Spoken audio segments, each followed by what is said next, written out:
might be, and yet here we are.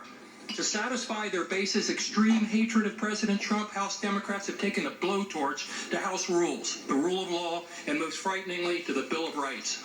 This is a sad day in American history, Mr. Chairman.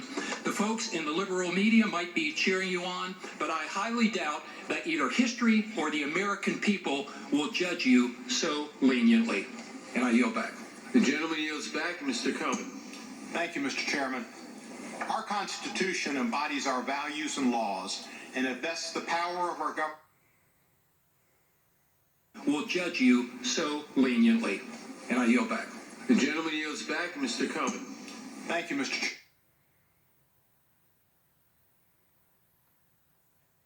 Embodies our values, and it vests the power of our government. Mr. Chairman, our Constitution.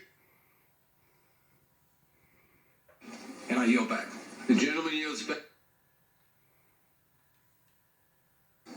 Our Constitution. Values and laws, and it vests the power of our government and the authority of the people, expressed through free and fair elections.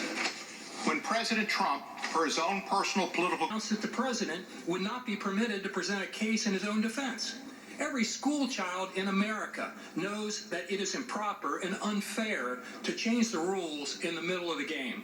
Mr. Chairman, it's an ex post facto law and forbidden under the Constitution. The flaunting of the law by the majority on this committee has been breathtaking. This past Monday, during our second hearing, again without any fact witnesses, we had the bizarre situation in which rather than members questioning witnesses, we had staff questioning staff, and even had a staff witness get up from the witness stand down there, walk over to this dais, and begin questioning another staff witness.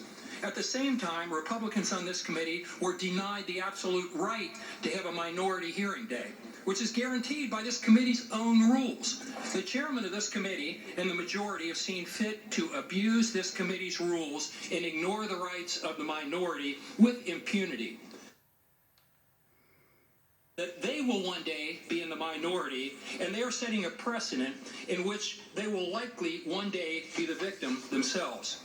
Now we're debating articles of impeachment drafted by the majority on this committee, really by Nancy Pelosi and her cohorts, without any consultation with the minority party and based on what constitutional scholar Jonathan Turley called wafer-thin evidence. The president's Fourth Amendment rights under the Constitution were ignored. The president's due process rights under the Fifth Amendment and his right to face his accusers and present a defense under the Sixth Amendment were also totally ignored. If George Orwell had written the script, no one would have believed it. People would say that it's ridiculously implausible, and yet here we are. To satisfy their base's extreme hatred of President Trump, House Democrats have taken a blowtorch to House rules, the rule of law, and most frighteningly, to the Bill of Rights. This is a sad day in American history, Mr. Chairman. The folks in the liberal media might be cheering you on, but I highly doubt that either history or the American people will judge you so leniently.